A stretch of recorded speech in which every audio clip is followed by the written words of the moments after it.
How to get a free trial on Crunchyroll. Hello everyone, welcome to our channel and let's see how we can do it. For this, just simply open up your browser and search for Crunchyroll. After that, open up the very first link that you will see in the search results, and this is where it will take you. Now here you get to see this particular option of try free premium. Simply click on it, and this way you would be able to avail the current number of days for free. Now here it will ask you to start a free trial for any of the plan out there. You can simply click on this option of start 7-day free trial after selecting any particular plan that you are looking to. After a free trial, you can cancel up your account, and this way no money will be deducted from your account. So simply select any particular option.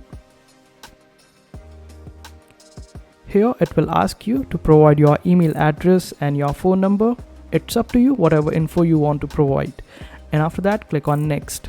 Then it would ask you to provide your card details. Simply provide the details, and after creating your account, it is absolutely free for 7 days, and by the end of the 7-day period simply cancel up your plan, and this way you would be able to get it for free.